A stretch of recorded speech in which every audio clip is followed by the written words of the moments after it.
Pebrero 14, alas 8:19 ng umaga, nandito po tayo sa Barangay Tampak 1 at nakikita po natin yung ipinamimigay na bigas, kape, asukal at noodles.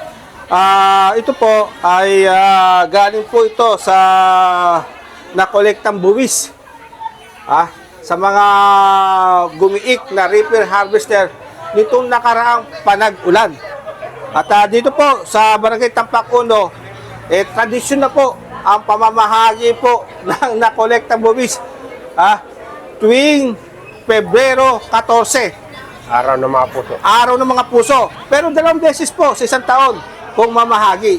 At ating po makakapanayam ang ating idol na kapitan, si Kapitan Ben Ruplo. Kap, good morning! Ay, magandang umaga rin po.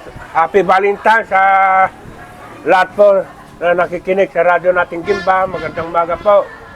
Ayan. Kap, ilan po ba itong ating pamamahaging mga goods?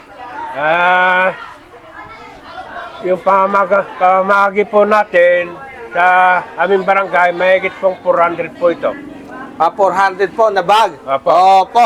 At yung naglalaman ng bigas. Opo. Saka kape, asukal, saka noodles po na 2. Ayun. Opo. Ayan. At ang susunod na pamamahagi ay kada anong buwan? August po, August. August. Opo. Ayan. Panahon ng kanggawat. Paano ng gawat? At kahit ngayon no? Gawat Opo, din gawat na rin po. Opo. Kasi may na pong ani. Mahina po ang ani. Opo. At Kap, ating bang matatanda, kailan nyo po ito inumpisahan?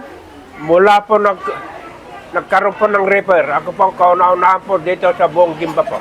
Opo, mga taong... Hindi po natin alam kung anong taon po yun nung nagkaroon po ng reaper. Kasi wala na pong kita taong barangay po. Hanggang sa nagkaroon na nga po ng municipal ordinance. Opo, hanggang sa nagkaroon po ng municipal ordinance. Opo, so ito, tradisyon na talaga, no? Hinahanap po ng mga kabarangay ninyo. Ayan. Kap, pang ilang taon nyo na po ngayon sa panunungkulan? Pang ilang termino na? Ay, di po natin alam kasi last term ko na po. Last term nyo na? Opo. Kasi noong una, katapos po ng eleksyon ng kapitan sa barangay ko, namatay po yung kapitan. Ako na po umupo, tuloy-tuloy na po. Ayun, opo. 2010 po yata yun, 2010. Opo, at eto, nako pariya ka, parang mamimiss ka ng mga kabarangay mo. Apa.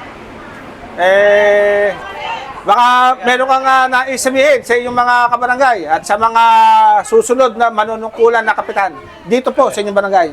Ang masabi ko sa barangay ko, kung sino man yung nakaupong nakapitan sa sunod, gawin din sana para makontin mga tao. Okay. Maraming salamat, Kap. Ay, maraming salamat po. Itong pinakamagandang lalaki sa buong Gimba. Sa radyo natin Gimba, si Bose Diego Poclong. Maraming salamat po. Sige po. Congratulations!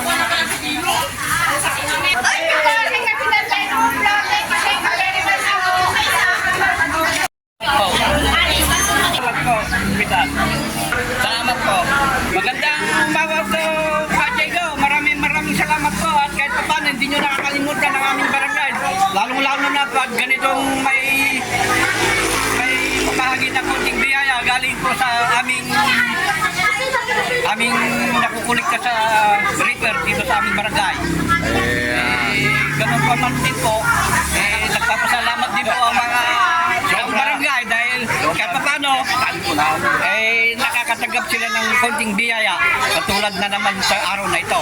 Kaya maraming salamat po Diego dahil sa patuloy po kayong nandito pag panahon ng ganitong pagmamahagi ng konting biyaya. Maraming salamat po Diego. Ayan. At ito naman si Kagawad Cesar. Magandang umaga po sa inyo lahat, lalo na sa amin na Kapitan Ben Ruplo. Nakita na po natin ang kanyang pagsisikap sa pagkuha niya ng mga palay na kahit na sumuulan, sumaaraw, siya po ay nagtyatsyaga na para naman maibahagi niya, lalo-lalo po sa araw nito, ng araw ng mga puso.